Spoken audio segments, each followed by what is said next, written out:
5000 वर्ष पहले, जब कलियुग अपने प्रारंभिक चरण में था और आसुरी शक्तियां धीरे धीरे धर्म की नींव को खोखला करने का प्रयास कर रही थीं, तब एक अत्यंत धूर्त और मायावी असुर ब्रह्मासुर ने जन्म लिया। ब्रह्मासुर की सबसे बड़ी शक्ति थी मन में भ्रम उत्पन्न करना और सत्य को असत्य के रूप में दिखाना। उसने प्रण लिया कि वह देवलोक की दो सबसे बड़ी शक्तियों हनुमान जी और गणेश जी को आपस में भिड़ाकर धर्म की पताका को झुका देगा। ब्रह्मासुर ने कैलाश और अयोध्या के मध्य स्थित एक पवित्र सिद्धारण्य को चुना, जहाँ कई ऋषि मुनि तपस्या करते थे और जहाँ भगवान शिव और श्री राम के भक्त अक्सर साधना के लिए आते थे। हनुमान जी श्री राम के आदेश पर उस सिद्धारण्य में धर्म की स्थिति का निरीक्षण करने और आसुरी गतिविधियों पर अंकुश लगाने पहुंचे थे। ब्रह्मासुर ने अपनी माया से हनुमान जी को दिखाया कि एक विशाल मदांध गज दैत्य ऋषियों के यज्ञ कुंडों को अपनी सूंड से रौंद रहा है, आश्रमों को उजाड़ रहा है और श्री राम की स्थापित मूर्तियों का अपमान कर रहा है। यह देखकर हनुमान जी का रक्त खौल उठा। वहीं दूसरी तरफ भगवान गणेश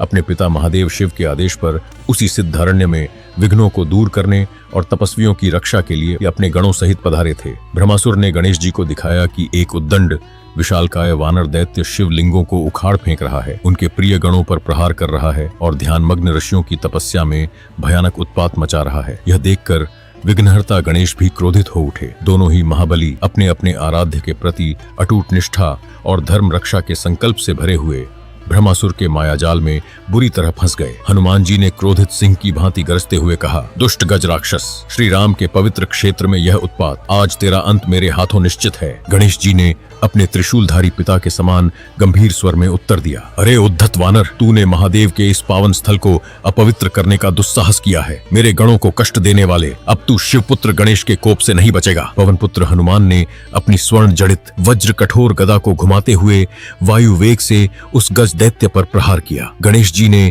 लीलापूर्वक अपने विशाल परशु से उस प्रहार को रोका। गदा और परशु की टक्कर से ऐसी भयानक ध्वनि उत्पन्न हुई मानो ब्रह्मांड फट जाएगा। चिंगारियां निकली और सिद्धारण्य के वृक्ष कांप उठे। गणेश जी के क्रुद्ध गण जब हनुमान जी की ओर बढ़े तो हनुमान जी ने अपनी पूंछ को पर्वत शिखर सा विशाल कर एक ही झटके में उन्हें मीलों दूर फेंक दिया। हनुमान जी ने श्री राम का स्मरण कर अपना विराट रूप धारण कर लिया। उनका शरीर आकाश को छूने लगा। उन्होंने विशाल पर्वत शिखरों को खिलौनों की तरह उखाड़कर गणेश जी पर फेंकना शुरू किया। गणेश जी ने अपनी विघ्न शक्ति का प्रयोग किया। हनुमान जी द्वारा फेंके गए पर्वत या तो हवा में ही अदृश्य हो जाते या दिशा बदलकर वापस हनुमान जी की ओर आने लगते या फिर फूल बनकर गणेश जी के चरणों में गिर जाते।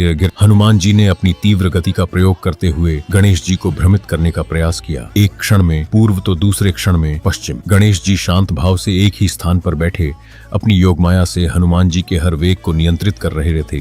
गणेश जी ने अपने अंकुश से दिव्य अग्निशलाकाएं उत्पन्न की जो हनुमान जी को घेरने लगी। हनुमान जी ने अपने शरीर को अणुरूप में सूक्ष्म कर उन शलाकाओं के मध्य से बच निकले और पुनः विशाल रूप धारण कर लिया। हनुमान जी ने अपनी गदा से ऐसे चक्रवात उत्पन्न किए कि पूरा सिद्धारण्य धूल और पत्तों से भर गया। गणेश जी ने अपनी सूंड से शक्तिशाली जलधाराएं छोड़ी जिन्होंने उस चक्रवात को शांत कर दिया। गणेश जी ने अपने पाश का प्रयोग किया जो सर्प की भांति हनुमान जी को बांधने के लिए बढ़ा। हनुमान जी ने अपने नखों और दांतों से उस पाश को काट डाला। गणेश जी जो बुद्धि के देवता हैं ने अपनी चतुराई से हनुमान जी के बल को निष्प्रभावी करने के कई प्रयास किए। उन्होंने ऐसे मायावी व्यूह रचे जिनमें हनुमान जी क्षण भर के लिए दिशाहीन हो जाते। हनुमान जी जो अतुलित बल के धाम हैं, जो अपने शारीरिक बल और श्री राम भक्ति की ऊर्जा से गणेश जी द्वारा उत्पन्न हर बाधा को पार करने का प्रयास किया। एक बार तो हनुमान जी ने क्रोध में आकर गणेश जी को अपनी पूंछ में लपेटकर आकाश में उछालने का भी प्रयास किया, परंतु गणेश जी अपने भारी शरीर और योगबल से वहीं स्थिर रहे। यह अभूतपूर्व युद्ध देखकर तीनों लोग कांप उठे। पृथ्वी डोलने लगी, समुद्रों में ज्वार आ गया। सिद्धारण्य के ऋषि मुनि त्राहिमाम कर उठे। देवलोक में इंद्र सहित सभी देवता चिंतित हो गए। नारद मुनि वीणा बजाते हुए कभी कैलाश, कभी वैकुंठ, कभी ब्रह्मलोक दौड़ने लगे इस आसन्न संकट की सूचना देते हुए। जब युद्ध अपनी पराकाष्ठा पर पहुंच गया और ऐसा प्रतीत होने लगा कि सृष्टि का संतुलन बिगड़ जाएगा, तब परमपिता ब्रह्मा, सृष्टि के पालक भगवान विष्णु, श्री राम के मूल स्वरूप और संहारकर्ता भगवान शिव स्वयं उस सिद्धारण्य में प्रकट हुए। उनके सम्मिलित तेज से ब्रह्मासुर का मायाजाल छिन्न भिन्न हो गया। भगवान शिव ने अपनी गंभीर वाणी में कहा, पुत्र गणेश, पवन पुत्र हनुमान, यह क्या अनर्थ कर रहे हो तुम दोनों? क्या तुम एक दूसरे को पहचान नहीं रहे? उनकी वाणी और दिव्य प्रकाश से हनुमान जी और गणेश जी दोनों की आंखों से भ्रम का पर्दा हट गया। उन्हें वास्तविकता का बोध हुआ। हनुमान जी ने जैसे ही गणेश जी के वास्तविक स्वरूप को पहचाना, वे लज्जा और पश्चाताप से भर उठे। वे तुरंत गणेश जी के चरणों में गिर पड़े। हे विघ्नहर्ता, हे गणनायक, मुझसे अक्षम्य अपराध हुआ है। मैंने अज्ञानवश ब्रह्मासुर की माया में पड़कर आप पर शस्त्र उठाया, कृपा करके मुझे क्षमा करें प्रभु। उनकी आंखों से अश्रुधारा बह निकली। गणेश जी ने भी हनुमान जी को उठाया और स्नेह से अपने विशाल उदर से लगा लिया। हे कपिश्रेष्ठ, हे रामदूत, इसमें तुम्हारा कोई दोष नहीं।